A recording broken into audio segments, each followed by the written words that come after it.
ভাইরা আমার, 11 নম্বর আমল হলো অধিক পরিমাণ দোয়া করা।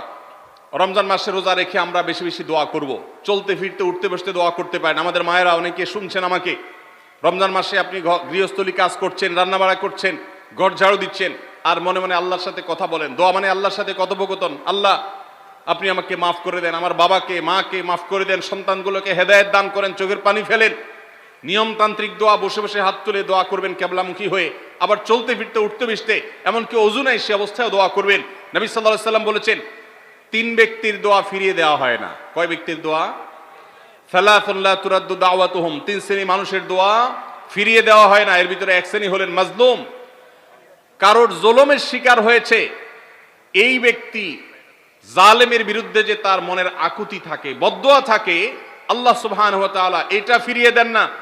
এজন্য পৃথিবীর ইতিহাসের কোন জালিম আপনি দেখাতে পারবেন না যেই জালিমকে আল্লাহ ছেড়ে দিয়েছেন, আল্লাহ ছাড় দিয়েছেন কিন্তু চূড়ান্ত ভাবে ছেড়ে দিয়েছেন, এমন কোন জালিম আপনি দেখাতে পারবেন না। এজন্য ভাই, কখনো কোন অবস্থাতে কারো প্রতি আমরা জুলুম করব না। আল্লাহ আমাদেরকে সেটা মানার তৌফিক দান করুন।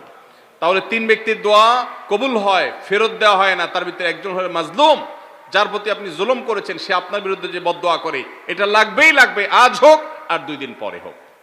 নাম্বার 2, মুসাফির, যে ব্যক্তি সফরে আছে, সফররত অবস্থায় সে যদি দোয়া করে, সে দোয়া আল্লাহ তাআলা কবুল করেন।